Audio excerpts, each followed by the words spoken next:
Tribun Gayo.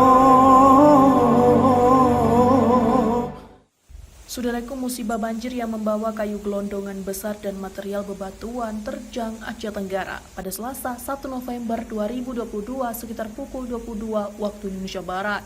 Akibatnya, 89 rumah rusak berat dan rusak ringan di Desa Rambung Toldak, Kecamatan Darul Hasanah, Kabupaten Aceh Tenggara.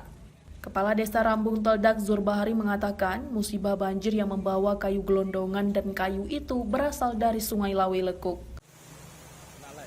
Dalam musibah banjir itu, 80 rumah rusak ringan seperti papan rumah terbawa arus sungai, bebatuan, dan lumpur masuk ke dalam rumah warga, serta 9 rumah rusak berat hanyut dan ambruk. Itu kan kejadian kira-kira jam setengah 10 malam.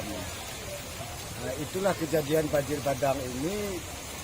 Itu kira-kira ada rumah yang kena banjir bandang itu kira-kira yang parah sekitar 9 rumah, yang rusak ringan sekitar hampir 80 rumah yang kena dampak banjir.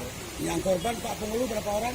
Tapi yang korban itu di dusun Lawebu itu ada, bukan Laweku, itu Lawebu yang banjir.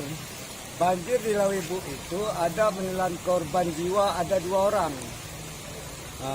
Itu namanya Ibu Hadile dan ada anaknya, istilahnya baru kelas 3 SMP, perempuan. Menurutnya, saat ini mereka sangat berharap secepatnya ditangani seperti menurunkan alat berat, karena kondisi saat ini air lebih tinggi daripada pemukiman rumah warga. Kondisi ini sangat rawan terjadi banjir karena sedang musim penghujan. Pantauan Tribun.com di lapangan, penjabat Bupati Aceh Tenggara, Dr. Andes Syakir Messi, Sekda MHD Ridwan SE, anggota Komisi 4 DPR RI, para OPD jajaran Pemkab Agara turun ke lapangan.